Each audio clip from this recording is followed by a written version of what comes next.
By the time Divisional Detective Inspector Bird arrived at 66 Old Compton Street, constables were holding back a gaggle of eager gawpers, as reporters feverishly quoted any pleb who said they had seen or heard something sinister. As some reporters even snuck into the Swiss hotel opposite to try and spy the corpse through the second-floor window. 6 months earlier, a dead Soho prostitute barely filled a few lines. But now the murders were front-page news in many local, national, and by the next day, even international papers, as once again, Soho became infamous as a den of sex, drugs, and death.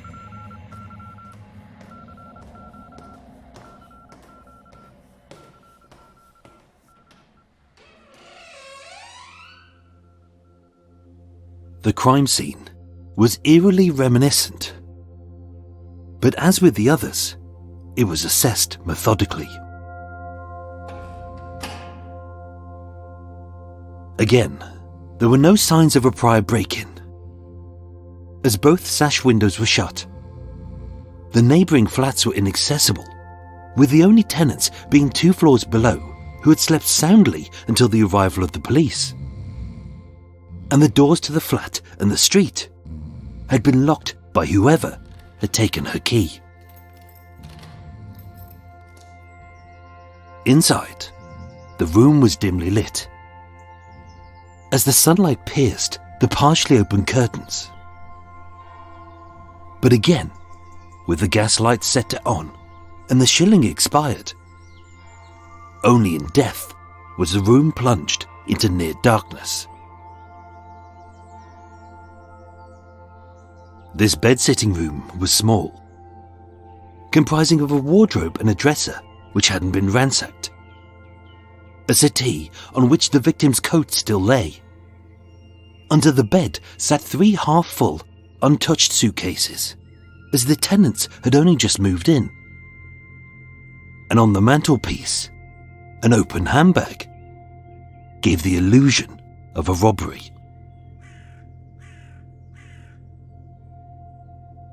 Leah's body lay diagonally across the bed, having prepared herself for sex with a punter. She was wearing shoes, with her stockings neatly rolled down to the ankles, and her blue spotted dress rucked up to her waist, as she lay with her legs widely spread. Under the wardrobe, a pair of ladies' knickers were found.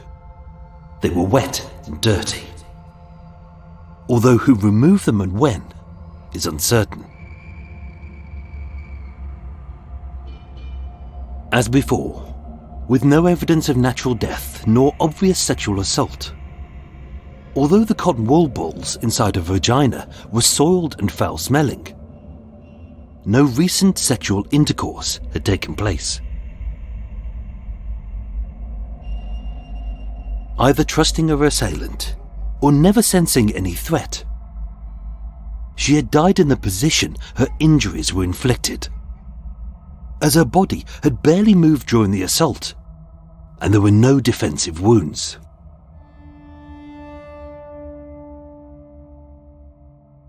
Her injuries showed a logical order, as if inflicted by someone who could kill with both speed and silence. A large bruise to her lower left jaw may have rendered her semi-conscious. Abrasions to the neck and a fractured larynx suggested that the throat had been gripped by an assailant's hand. But as if he lacked the strength to finish it, again he grabbed a ligature. Not a stocking, but a black electrical flex wound around her neck, looped and held, as he slowly throttled her, staring at her terrified eyes. Barely breathing, and with her left pupil blown, phlegm and vomit in the airway confirmed she was still alive when he strangled her. Although a mystery remains why he didn't knot it to ensure her death. Was this a mistake? Had he developed a sadistic streak? Or was her death personal?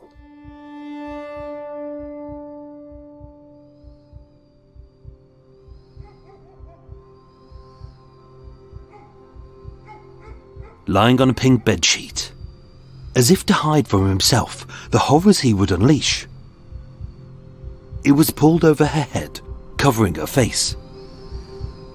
And with her nose and mouth peeping through the rip, he grabbed a 1 kilo flat iron from the dresser, raised it high, and brought it hard down upon her face and her head. The skull was broken into depressed fragments. The fractures extended to the base of the skull and to the roofs of the ocular orbits, and the exposed brain matter was deeply lacerated and pulped. With blood in her airways, she was still alive as her head was caved in. Peardrop-shaped blood spatter had spread across the walls, the floor, the ceiling and the door. And the mattress was so saturated, blood had penetrated through the bed, which had oozed through the bedclothes and onto the suitcases below.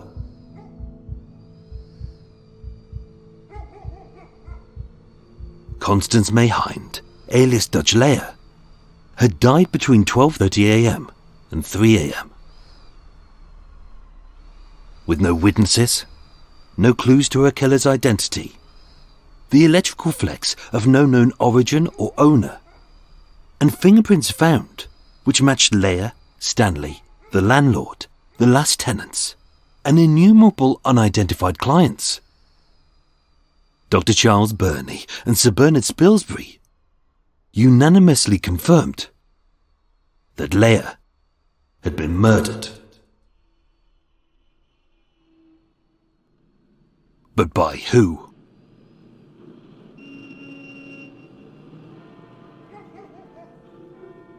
Several suspects were ruled out of the investigation. Robert Smith, Leah's husband, who hadn't seen her since she had left him, was seen by several witnesses in the seaside town of Margate. Her mother Kathleen, a known fraudster, stayed the whole night at a friend's house on Percy Street. Gordon Bodley, her wayward father, was tracked down but wasn't in London that week.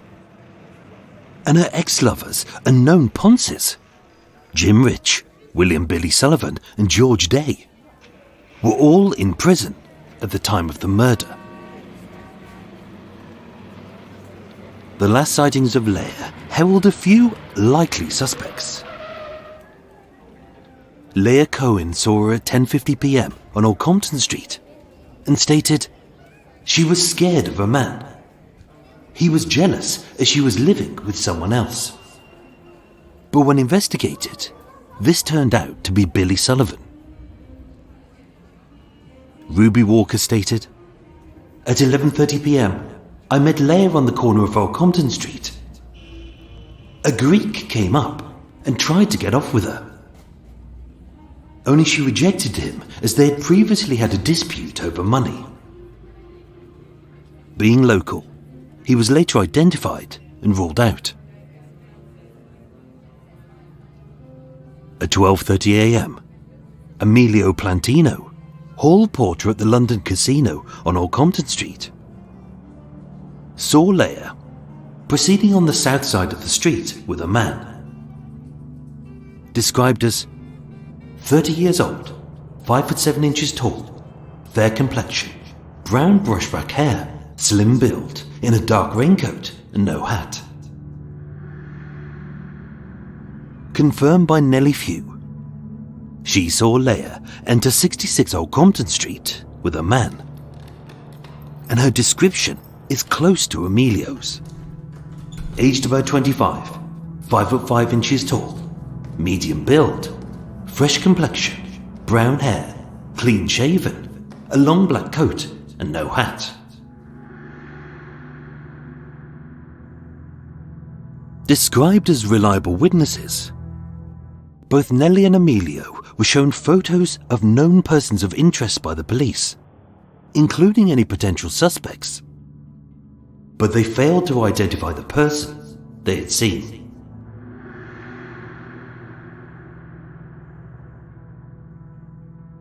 For the detectives, whoever is responsible for the murder undoubtedly accompanied the prostitute to her room, ostensibly for the purposes of sexual intercourse.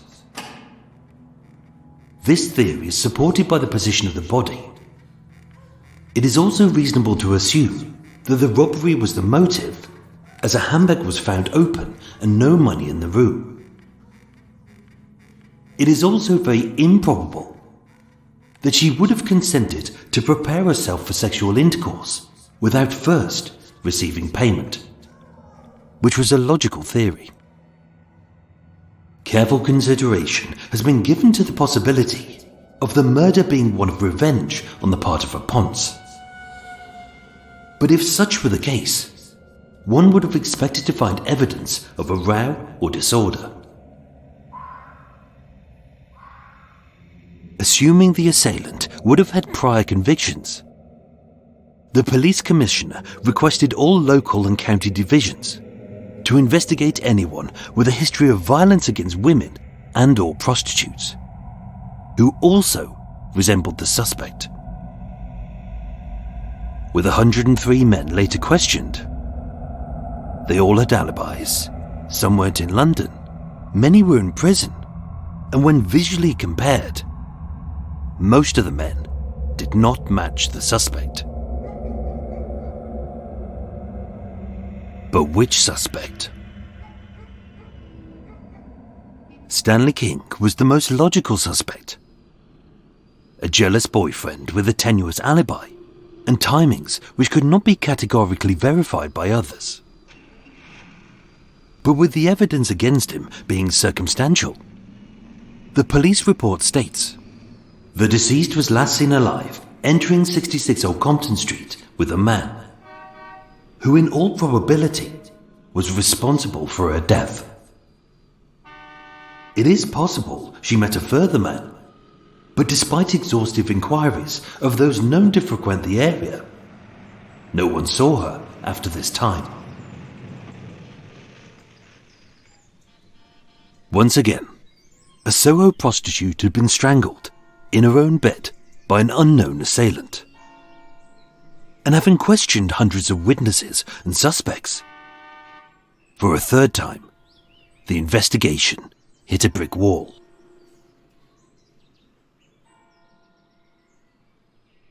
The police report would conclude, it is most unfortunate that we have to admit defeat in our investigation into this case.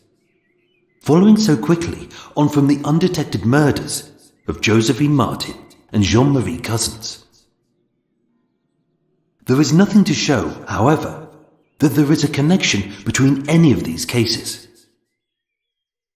Despite the most exhaustive inquiries, no evidence could be found on which even suspicion could be attached to any known person. And it is unlikely that these crimes will ever be solved.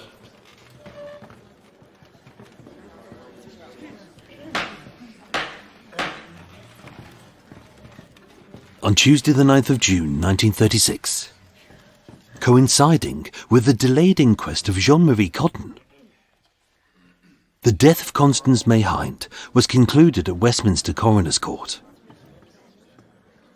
With witnesses called, evidence examined, and suspects questioned. Although Leah's mother and uncle openly blamed her boyfriend, nothing concrete could prove that Stanley King had anything to do with the murder of Dutch Leah. Wrapped up the same day, the coroner, Mr. Ingleby Oddie, would state of both women's deaths, there is no doubt that she has been murdered by persons or persons unknown, as he had with French Fifi.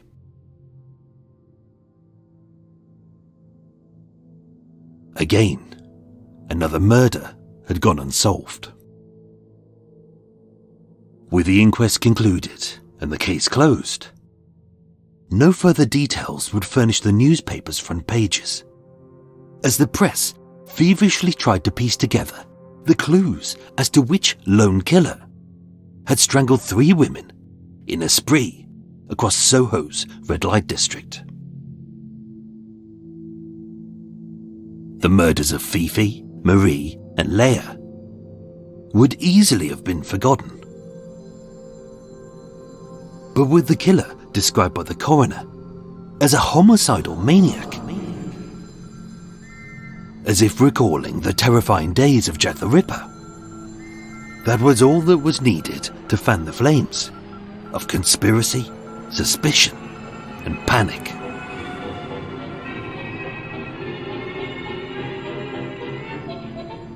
The Daily Mirror went with, "Soho is scared. A 4th woman strangled in a Soho flat," which was untrue, and it left the police trying to quell the public's fears.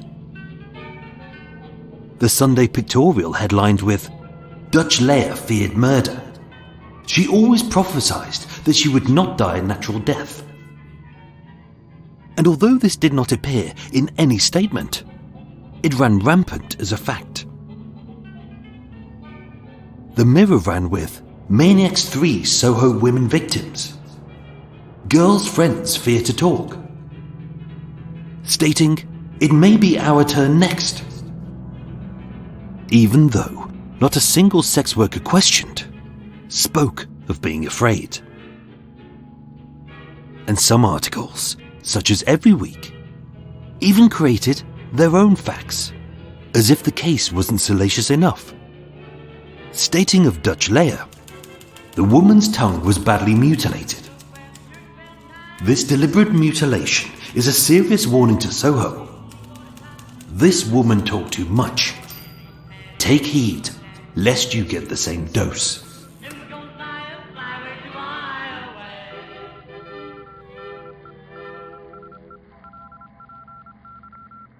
It was all lies. But if you print it, it becomes fact. And the more you repeat it, it becomes proof. Throughout, the press repeatedly made reference to a strangler in Soho, a strangler gang, and even Soho's serial strangler. But it wasn't until the 23rd of May 1936, 2 weeks after Leah's death, that in connection to a 4th alleged strangling of a Soho prostitute called Dorothy Raphael, for whom no police or incident record exists, the Evening Dispatch would first use the words, "the Soho Strangler," and the name stuck.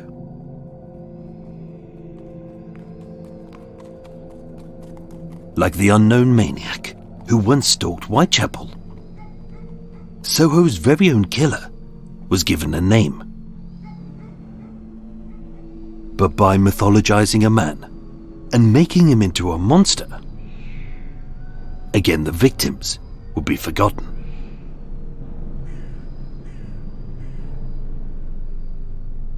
Everybody loves a villain, and Jack the Ripper is possibly the most infamous.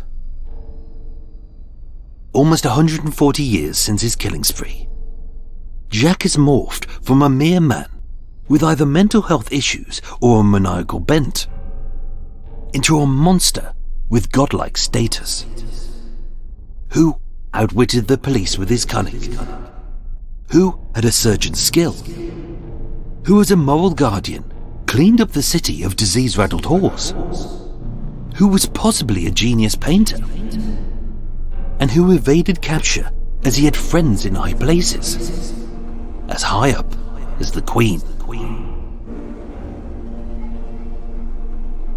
It makes for a fascinating tale, but lacking any credible evidence, it's most probably bollocks. The truth is, Jack the Ripper attacked lone, hungry, vulnerable women in the dark, and then he fled. In short, he was a coward. But no one buys books about cowards, and it's even harder to worship a weakling. The same is true of most serial killers. We know their names, but rarely their victims. Disregarded as mere props for his pleasure, or pieces of meat simply to be hacked to bits. The way we make a monster more palatable for a moral eye is by dismissing the victims until all that remains of them is their name, age, and injuries. Examine any newspaper about the murder of Constance May Hind, and the same formula is repeated. The first paragraph is an overview of the crime. The subtext of the second paragraph is why it is acceptable that she was murdered. And the third paragraph and beyond is the mythology of the killer. As their only source of information, not all of which was true, the public were informed not to mourn her passing, as her murder was clearly preceded by her own life choices and moral transgressions. Leah was an outsider, as along with Fifi and Marie, she was described as living a bohemian lifestyle, with never an example to prove this, just that she was living among undesirables. Next up to be critiqued was her name, her many aliases, like Leah Smith, Leah Hines, Constance May Hind, and May Constance Smith, to name but a few. Most of which were legitimate, but whiffed of criminality, and with a repeated use of her street name of Dutch Leah. This was there to remind us that she was a prostitute. Often, the headlines heralded her as a young pretty brunette, as if it was her fault that her looks had led a killer to take her life. And yet, had she been fat, old and ugly, the implication is he wouldn't have bothered. As with Fifi and Marie, many articles reference that they were French, but also Russian and Jewish, with it all written in bold capital letters to play on this post-World War I xenophobia even further.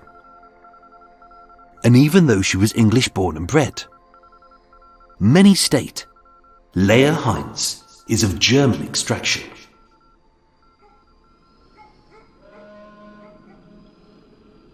Never once would they mention her tough upbringing, only her dubious life and her criminal record. So when this dead girl was found sprawled on her bed, with her body described as partially clothed, in a state of undress, and just in her underwear, the fault was not laid at her killer, but at her.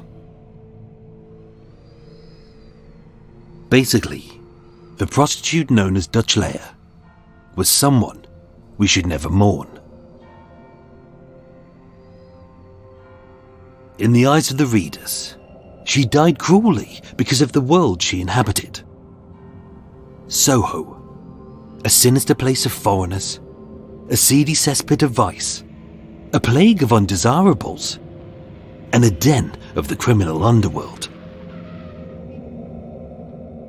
As with Whitechapel in the 1880s, Soho in the 1930s reflected our socio-political anxieties, and the Soho Strangler embodied the public's fears.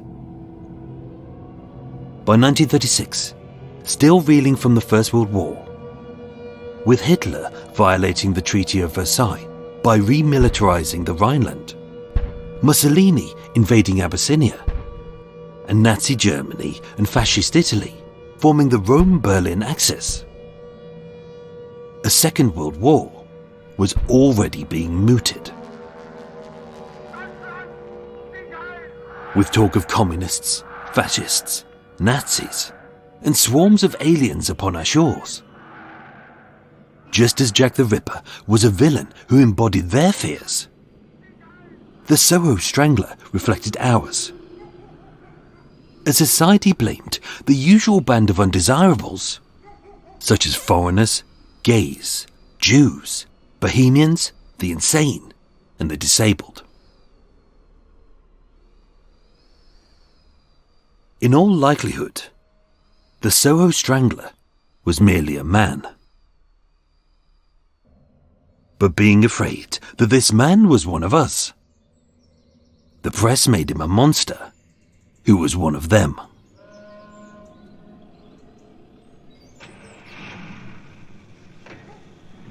The police's prime suspect in the murder of Dutch Leah was the man seen with her by Emilio Plantino and Nellie Few.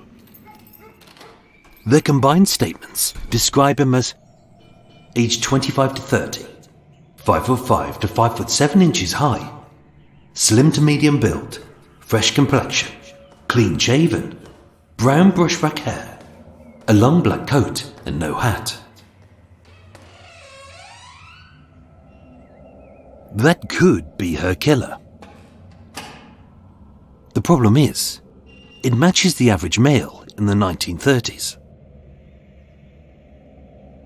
As descriptions go, it's ordinary and unremarkable. But when readers slather over a blood-splattered story about a homicidal maniac, they don't want the killer to be just a man. They want a monster. It took the tinkering of hundreds of tiny details to transform the Soho Strangler from a possible punter last seen walking along Old Compton Street with Leah to become a predatory serial killer of Soho sex workers who baffled Scotland Yard and strikes with an insane but deadly cunning. To many, the changes were barely noticeable. The Liverpool Echo wrote, "He is believed to be an artist or a foreigner." This is unknown, but it fits with the idea that a bohemian would kill his own kind. And more bizarrely, the Daily Herald stated he was coloured or Greek, which neither witness said. Within the day, other newspapers had adapted the same description, as issued by the police, but with a few subtle changes to make this man more monstrous. Suddenly, he had long hair, a thin face, a dark grey cap, and with hair growing out of the nape of his neck. As he walks with a slouch, this deformed beast would stalk Soho with an ape-like gait. It took almost no time to make him real but fictional. One of them, but not one of us. This was emphasized even further, as with the killer prowling known haunts, as the press would call them, it was almost as if he was a ghoul opposed to a guy. And stating police were searching all lodging houses and second-class boarding houses, it was clear that the killer should never be middle or upper class, but utter scum.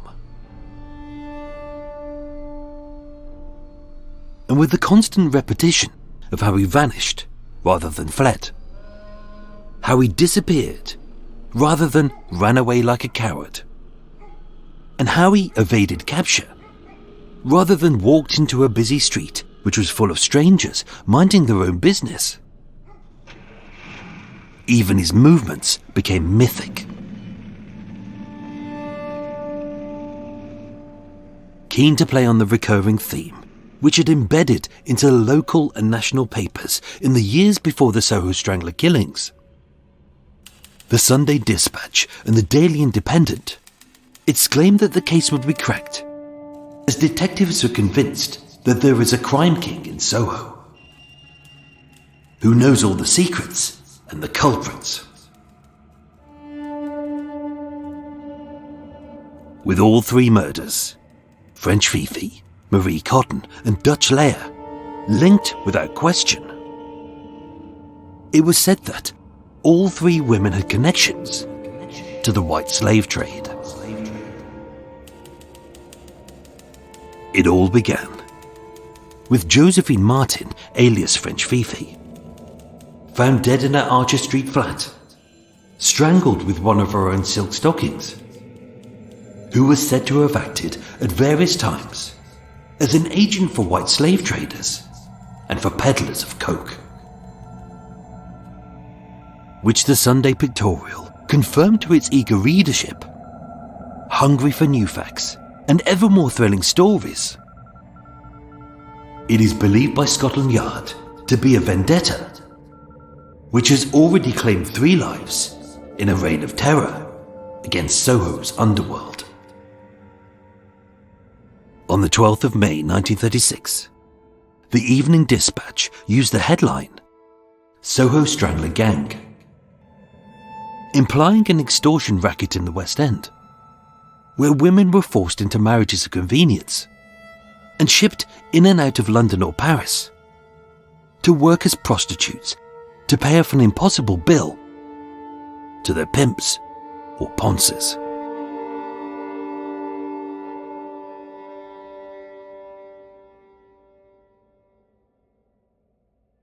With no evidence to link any of the murders to a criminal gang, a lone killer, or even their most likely suspects, the murders of French Fifi, Marie Cotton and Dutch Leah were reluctantly closed.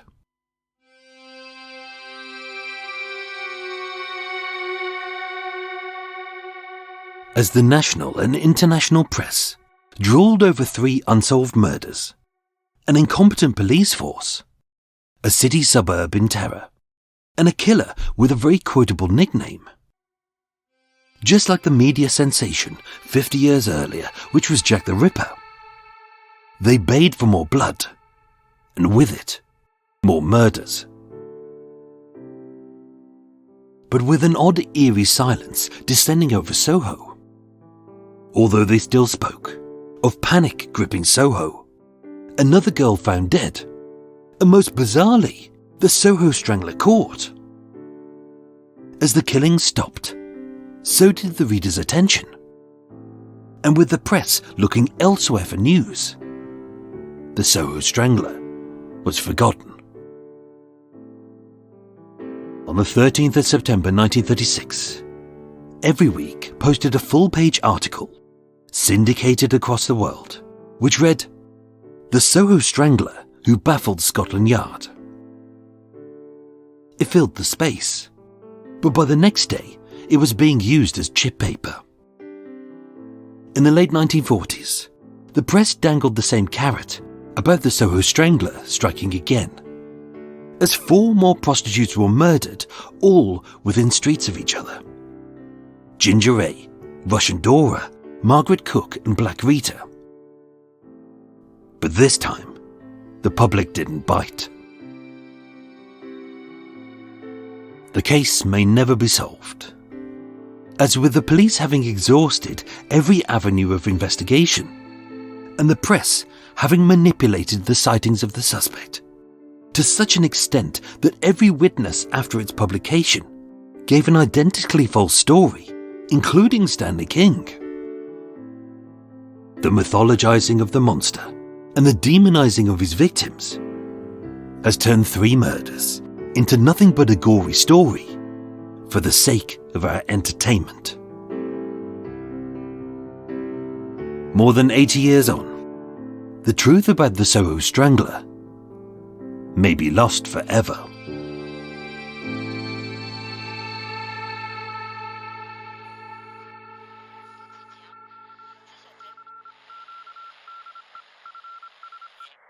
And yet, the press did leave us a very real suspect. A Jew, known only as Mr. Cohen.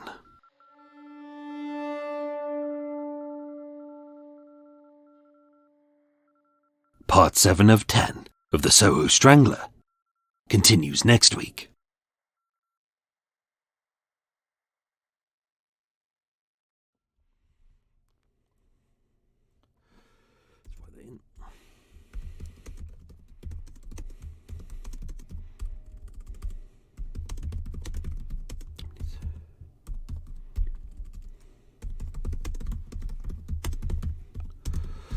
forgot that line. There we go. Oh, let's see. Did that?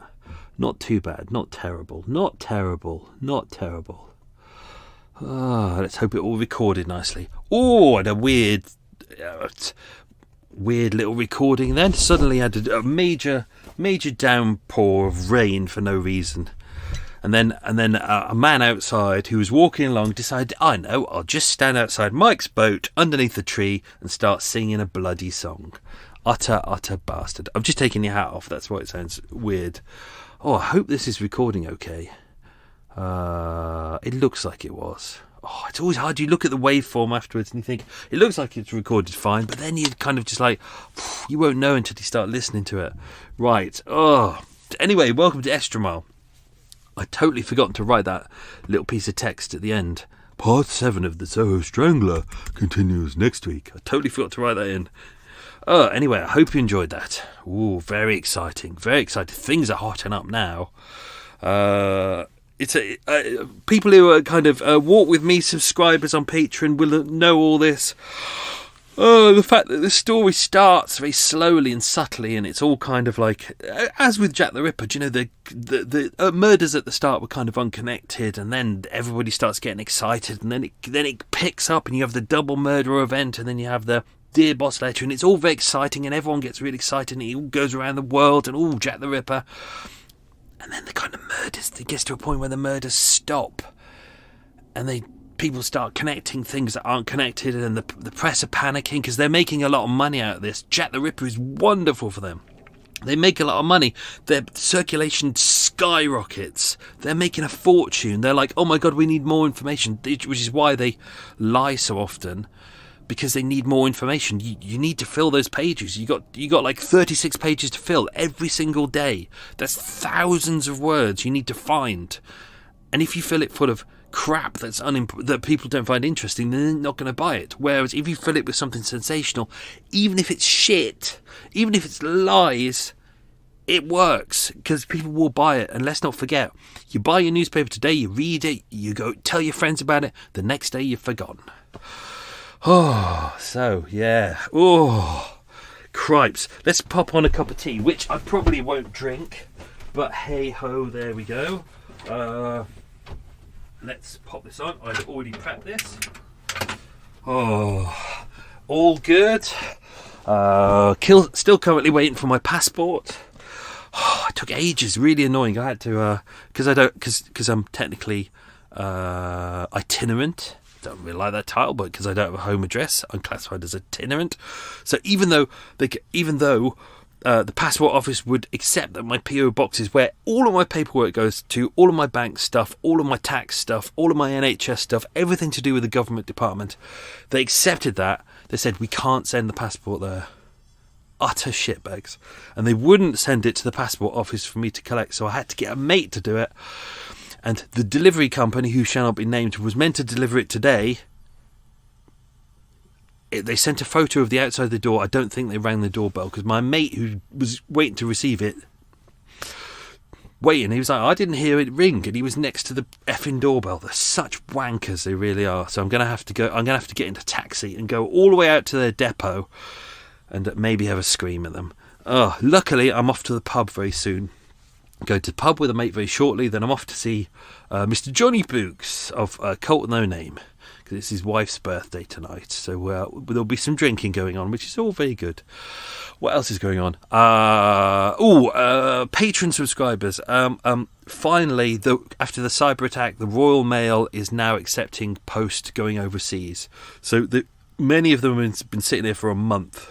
They've been sitting here for so long that by the time I got to the post office, the paperwork had changed. They'd created new paperwork, so I had to sit there and I've been really good. I was really proud because I was there with all the parcels, and I was like, don't worry, I've done all the customs forms, everything's done. And they went, no, it's the wrong customs forms now. It's like, for fuck's sake. So, oh dear. Anyway, I tell you what, let's do the questions while my tea is brewing. Question number 1. Who was the first detective to arrive on the scene of Leah's murder? Ooh, can you remember that? That was the first line in the episode. Cool, blimey. Question number 2.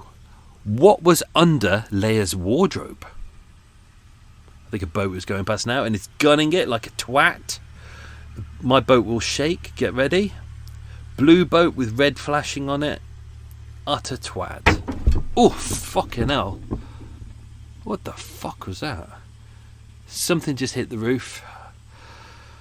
Oh, let's hope glad it didn't smash a window. Right, question number 3. What colour... Let me just have a look outside the window and make sure something isn't against my window. No, just sounds like it's something fell on the roof. Question number 3. What colour was Leah's bedspread? There you go. Did I do question number 2? What was under Leah's wardrobe? Question number 3. What colour was Leah's bedspread? Question number 4. What weight was the flat iron? Question number 5. Where was the inquest into Leah and Marie's murders held? Question number 6. Who oversaw the inquest? Question number 7. Who did the press say was the 4th victim of the Soho Strangler? Question number 8. Who was the last witnesses to see Leah alive? Question number 9. Name one of the 4 victims of the supposed return of the Soho Strangler in the 1940s. And question number 10.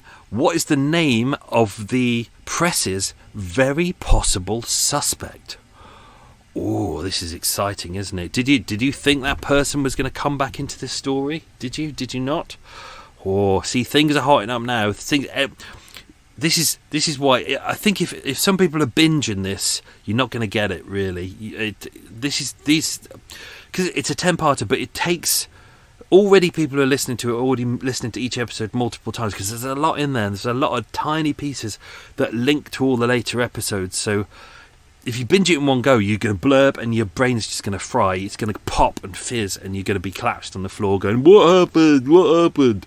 Whereas if you take your time with this, really listen to an episode, let it sink into your head because there's bits and pieces that are really important. And this is where it all starts coming together and it all gets messy and something from episode 1 comes back to episode 6 as has just happened, and episode 2 in episode 9, and it's all linked. All the little details are there, so get ready. A little hello to Police Constable Arsenal Guinness, who I met up for beers during the week, and that was my birthday treat, was to see Police Constable Arsenal Guinness, and it was lovely to see you, mate. We had some good beers and good times. I think I've done this. Let's put my tea in it. Why am I doing this? I'm probably not even going to drink the tea. It's like I get through this. And then I do some charging up of shit. I don't think I'm going to go to Starbucks today because I'm meeting a mate at 4:30. 4:30 on a Saturday to go boozing. Brilliant. It's what Jesus would have wanted. So yeah, that was good. Lovely to see Police Constable Arsenal Guinness. He was on fine fettle and we talked about a lot of important things. So, that's that done. Let's dive into some extra stuff. What I've decided to do with this, because it's taken me technically months, but really years to piece all this information together because it's not out there, and what is out there is shit. So it's been a real labour of love trying to piece all this together and make it consistent and tie together all the threads. And there's a lot of loose threads out there. So even though we've got Extra Mile, I think what I'm going to do is I'm going to do a Soho Strangler week afterwards. And what I'm going to do is individually go through different pieces. It won't be like a regular Murder Mile episode. It'll be more like an Extra Mile. Or what I did with the Thames Towpath murders. And what I'll do is I'll go through each bit individually. We'll go through witness statements. It will give me an opportunity to read them all. And it will help... if you want to kind of solve who the Soho Strangler is, not to say it hasn't been solved, that will this is kind of extra stuff that's in there, so it could be quite interesting. So there's a lot to unravel with this. So let's dive into the crime scene. What was there? crime scene very similar to the other rooms.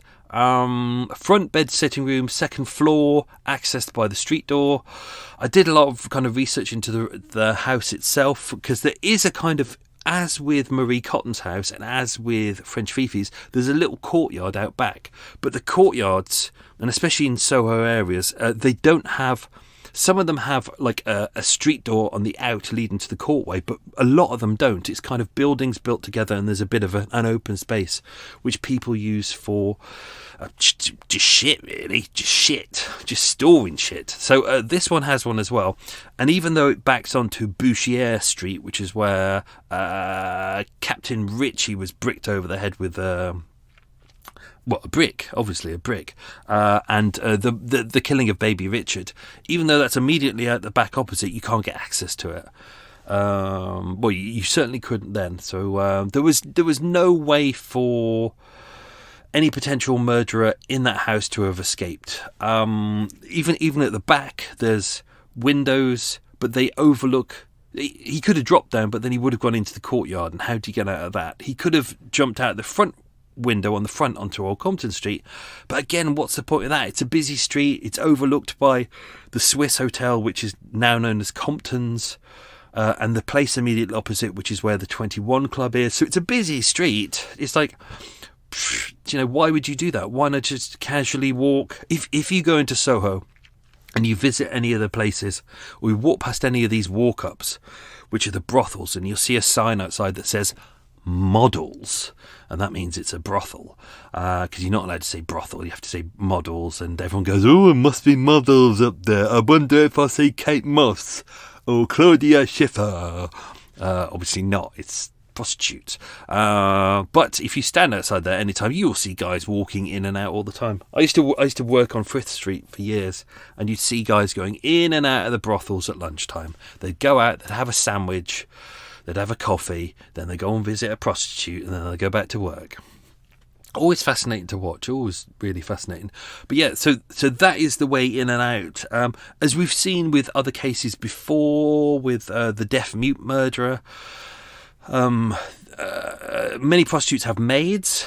We saw it with French Fifi. She had a maid. Marie Cotton isn't a prostitute, but Dorothy Neary, who was the prostitute who lived in the front floor flat, who she may have been mistaken for, as mentioned in an earlier episode, she didn't have a maid either, and neither did Dutch Leah. So normally the maid would kind of open the door, the street door outside, or the street door would be left open so people can come in and out, but then they would have to knock on the flat door and then be greeted by the maid or the prostitute themselves. In this case, it was a street door that was left open most of the day until the seamstress, who was on the first floor, or the guys who were living in the basement, they were the only other tenants who were there at that point, because the top floor was unusable. Well, it says uninhabited, but I've seen some references to it being unusable. The building is described as dilapidated. So it would only be closed normally after the seamstress had left. Same as with Marie Cotton as well, because I think his name was Mr. Gibelli, the Italian tailor on the top floor, he would leave after himself, and then he would lock the street door, but that's the only time it would be locked. So that is the only entrance or exit to the building. Obviously there's no signs of disorder in there. Again, none of the drawers have been kind of rifled through. The cupboards aren't open. Have a look at the Blackout Ripper series. You can see when he's in there, he's clearly someone who's he's a sexual sadist. I think we've already gone into the details of what he could potentially be. Whether he was a sadomasochist, whether he was just clawing for attention, I think that's part of it. But when you look at the room, he's very much going around, he's stealing stuff that he wants, on top of doing his sexual assault and his violent assault and, all the things like that. Here it's not. Here it very much isn't. There's no disorder to the room. The drawers aren't open. Cupboards aren't emptied. Suitcases underneath the bed haven't been touched. So that's. She doesn't have a lot of personal effects in the room, because let's not forget she is transient. She does seem to move every 2 or 3, 4 weeks into different places. So the likelihood is she probably doesn't take her personal stuff out of her bag. Also, because it's a room where she invites strangers in, it's likely to get nicked, isn't it, if she's not paying attention? So she probably doesn't do that. In her room was her handbag, which was on the mantelpiece. Inside, the police found 2 pennies and a small envelope, as is used for containing, here's my favourite word, rubber sheaths. Sheaths. Also known as French letters, as we would call condoms. It doesn't say how many condoms were in there. The condoms were potentially supplied by Sidney Bloom, who were introduced to in episode 1, but then again he supplied a lot of the condoms to a lot of the ladies who were West End prostitutes, so he knew most of them anyway. We don't know how much... See, this is the problem. In some people did state that she'd earned about £30 that day, but she met up with 2 of her colleagues. I think it was Ruby Walker that she was talking to, who met her on the corner of Old Compton Street and Charing Cross Road. And this was 45 minutes before she was last seen alive. And she did say that she hadn't had a punter all night. I think she said, I haven't got off all night, meaning I haven't had a punter. Right, so she hadn't made any money. If the police are correct about the fact that she wouldn't prepare herself for sex until she got the money first, which is very likely, most prostitutes would do that. You wouldn't just give up sex and then go, right, you owe me money. You would take the money first, and especially if the prostitute has a maid, she would slip the money to the maid. Therefore, the money is out of the room. Therefore, it's hidden. Therefore, if a robbery happens, not really a lot you can do, really. It's kind of the robbery is a bit of a tit. So it's likely that she would have been given money. If this was a man who wanted her for sex and then argued over it, maybe, as we saw with French Fifi, maybe argued with her about the money. Maybe she did receive a payment, £2 or £3 for whatever the sex was going to be. Maybe, as we've seen with the Greek guy, maybe there was a bit of an argument over it. Let's not forget that there's no one below her. That's the seamstress. That's closed. There's no one above her. There's no one on the first floor. That's where the seamstress is. There's no one on the ground floor, because that's where Fratelli's, the shop, is. That's shut. The only other people are technically 3 floors below, in the basement, and they'd gone to bed. Neighbours either side didn't hear anything. Neighbours at the back didn't hear anything. So it could have been a guy going there to visit a prostitute, likely. And robbery-wise, maybe she did take the money. She put it in her purse. That's why the purse is open. Maybe he took the money, or maybe whoever went there to kill her took the money to make it look like a robbery, because given the fact that she's a prostitute, given the fact that she would have had money on her, that's the most likely suspect, isn't it? Why would anyone want to deliberately murder a prostitute, a kind of a random prostitute who doesn't seem to have any kind of big criminal connections or anything like that? Why would they want to kill her? Do you know? But if you did, easy way to make it look like it was just a random guy who's looking to have sex with prostitutes, got cheated out of money and then got angry. You steal her money. Or opportunist, you go to kill her, you see the money and you go, I'll have that. So clearly no signs of a break-in. A locksmith did turn up, as with the others. He said there was a Yale lock affixed to the street door and another on the flat door. Even though James Adams, who was the labourer who Stanley King had kind of said, hey, can you help me with this? Because he was a big guy. Stanley King was not particularly big. He was quite a slight man. He broke down the door. Even though the locksmith looked at the door, he said the lock itself was intact. It was James had kind of broken in the door. The wooden bit had broken, but he said everything prior to that looked like it was intact, so there hadn't been a prior break-in. Also, if there was a prior break-in, why would she undress and get herself ready for bed? So this is the thing. She either trusts the person she's with, she either knows them.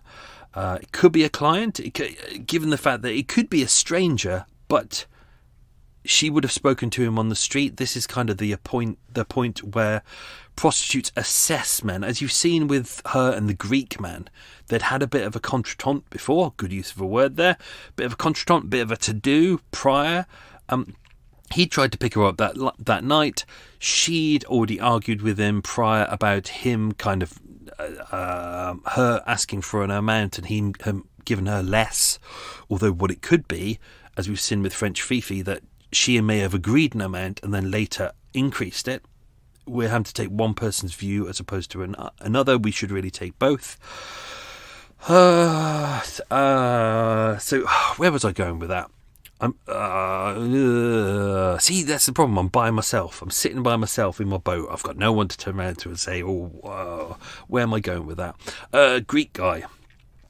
So she's sat down with him. She's clearly assessed that this guy's okay. She's chatted to him as she walked along Old Compton Street. As far as we know, the two last witnesses, they didn't look at her and go, oh my God, there's Dutch Leah with a man. Oh my God, she's going to die. I must remember every single detail of this. They saw her with a man. It's like they probably saw her with a man hundreds of times before, thousands of times before.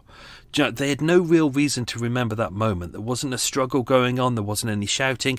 They just looked and they went, oh look, probably didn't even say, oh look, there's Dutch Leah. They just saw her, as many other people had. So they did a pretty good job of remembering him, and their witness statements are pretty accurate. Even the police say, reliable witnesses. They like them. They could see a direct correlation between what they were saying. But let's not forget, it was at night. It was dark. I think sunset was 8:40 p.m. that night, and this was 12:30 a.m. So well after night. It's not particularly good lighting on Old Compton Street. Most of the shops would have been shut. They weren't seen from a great distance, but they were seen from a distance enough, 40, 50, 60 feet. So, and don't forget, you're not having to remember these people. There's not a reason to remember them. This is just, you saw someone you knew with someone you didn't know, but there's nothing suspicious about that. So, she clearly assessed the man. She clearly felt safe with him. The man was confirmed not to be Stanley King. In fact, at the inquest, it was asked of, I'm not going to say his name because it's one of the quiz questions, of the man. They said, was it Stanley King? And they went, no. No, it definitely wasn't Stanley King. So Stanley King was ruled out of the inquest. That's the good thing about inquests is, have a listen to New Blue. I think it's part 3 when I talked to Police Constable Arsenal Guinness about the difference between Crown Court and inquests. That's interesting, and that you can see why that's kind of, rather than going to the Old Bailey and watching cases which could be really boring, it's more interesting to go to magistrates' courts or inquests. Inquests are really interesting. So the coroner has a chance to go through all the data and all the information and piece it all together and sit down and ask questions of the witnesses and the suspects as well. So clearly she turned up. She went into the room. She locked the door behind her. She took off both of her coats. She kept her shoes on. She rolled down her stockings. She was lying on the bed. She wasn't pushed on the bed. The bed hadn't been slept in. There was no movement on the bed.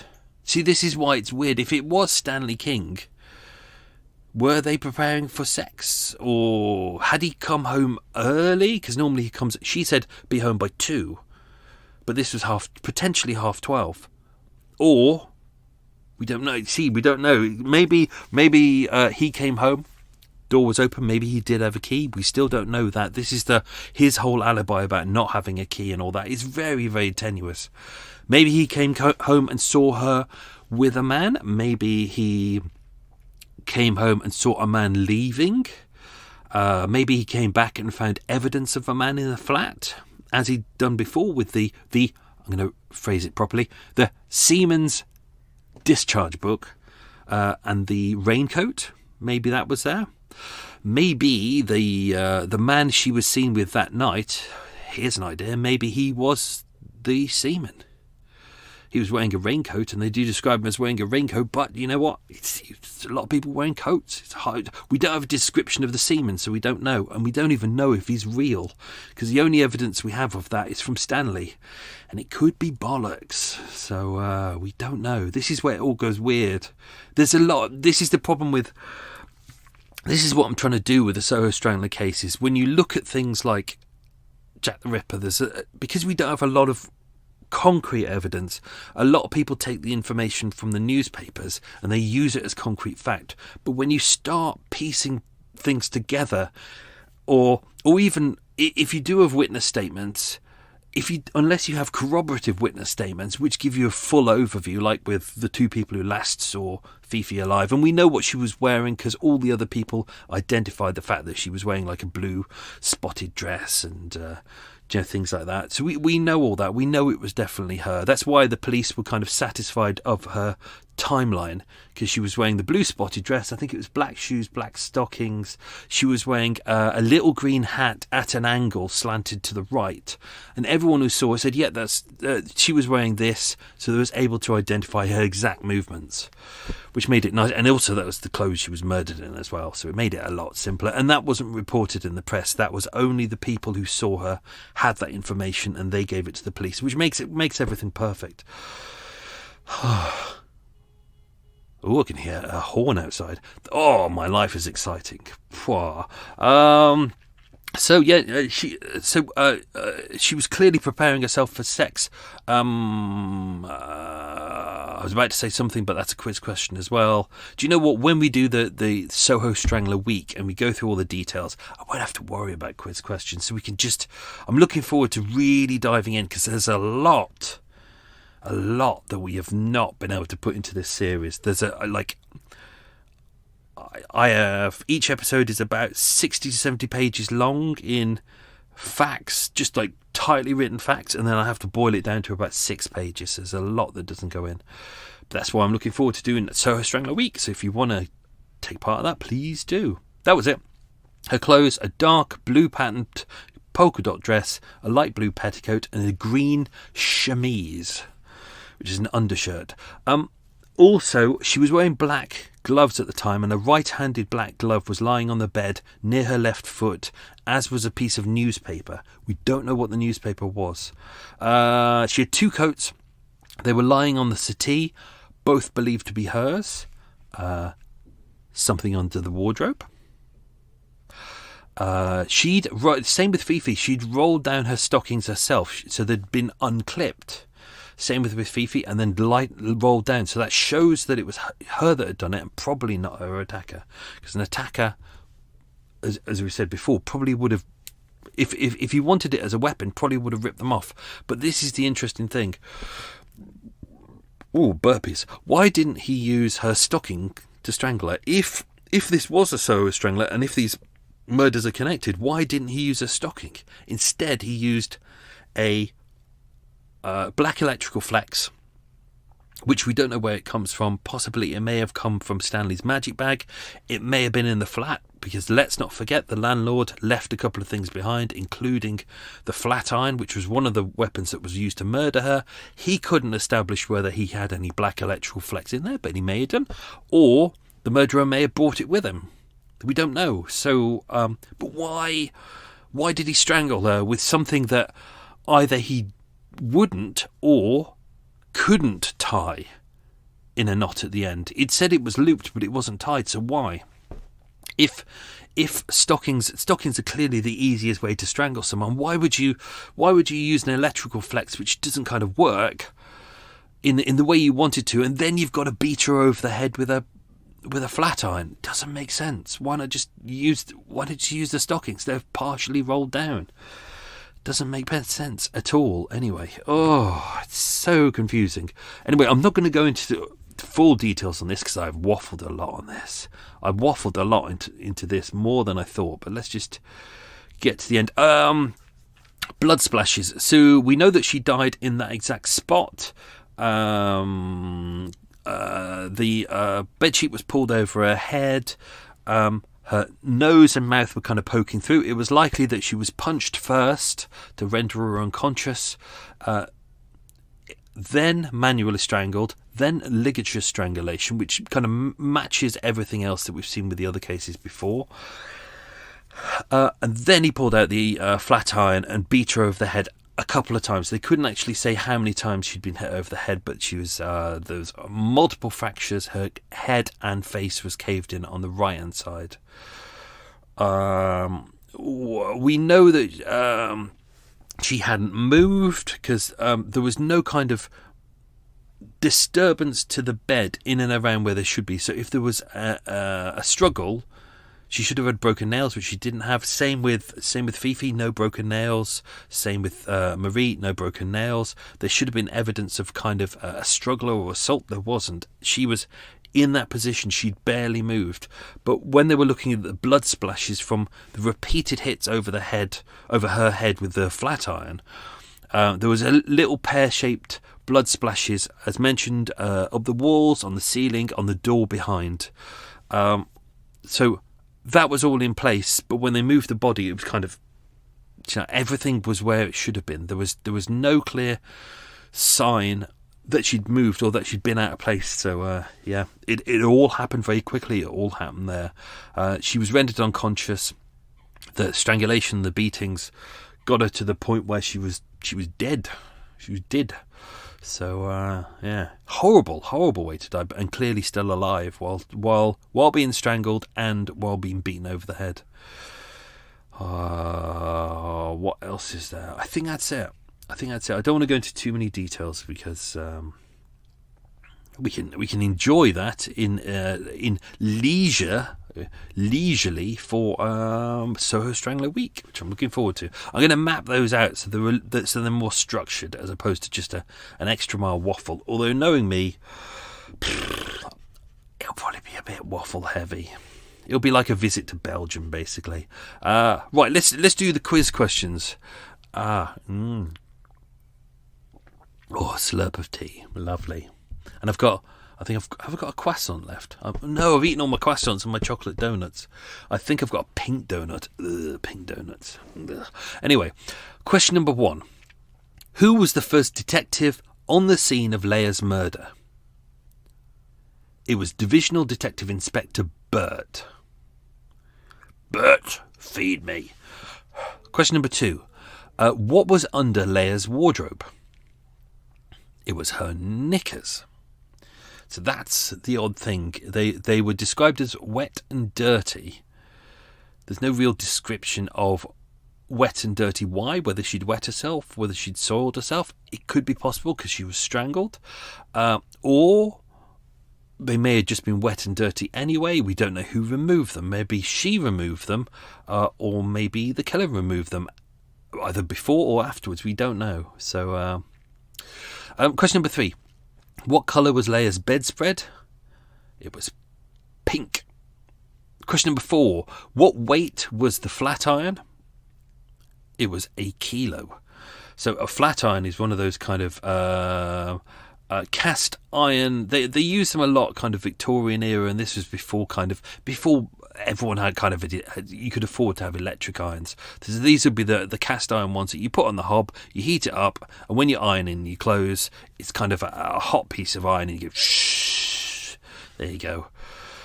Question number 5. Where was the inquest into Leah and Marie's murders held? It was at Westminster Coroner's Court. Question number 6. Who oversaw it? It was the coroner, Mr. Ingleby Oddie. Question number 7. Who did the press... Oh, badly written this one. Who did the press say was the 4th victim of the Soho Strangler? It was a prostitute called Dorothy Raphael.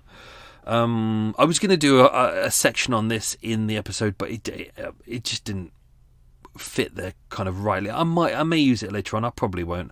The idea was that end of May 1936, when everything's kind of dying down, this was the first time that they'd used the phrase the Soho Strangler. It was in that article. There's a picture of a lady called Dorothy Raphael, and they said new victim of the Soho Strangler, and it's Dorothy Raphael had a man grabbed her around the throat She hadn't been killed, she hadn't been injured, nothing had really gone wrong. She screamed, the man ran away.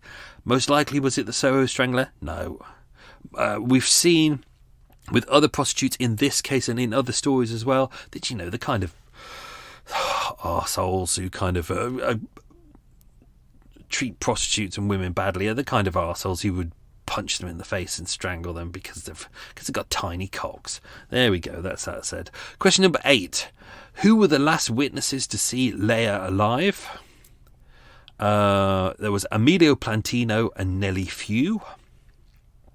Question number 9. Name one of the 4 victims of the supposed return of the Soho Strangler in the 1940s. That was Ginger Ray, episode 8 and 9. Russian Dora, on my list of possible cases to do, but there's not a lot out there. Margaret Cook, who is episode 13. And Black Rita, who it's one of these cases where it's still held today.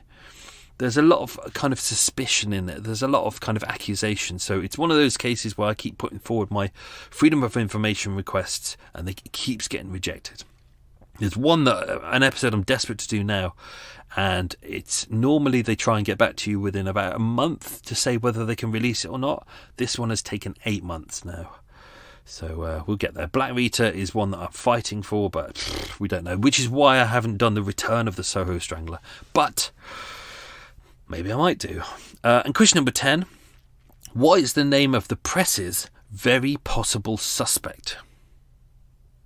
It was the last words I said in the episode. Mr. Cohen. Oh, Mr. Cohen. Well, did you think he was going to come back? As mentioned in episode 3 and 4. Or do you think it was just a myth? Well, we will be diving in to Mr. Cohen in episode 7. Oh, this is exciting.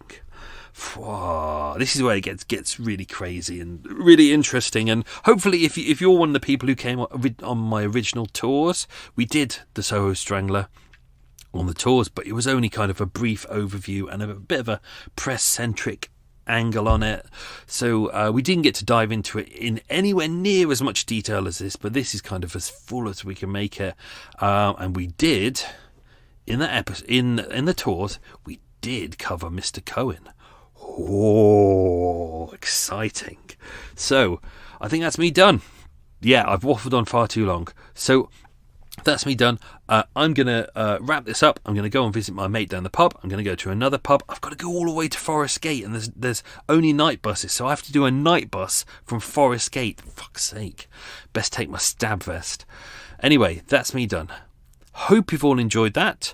And I will look forward to hearing from you in episode 7. Why would I hear from you in episode 7?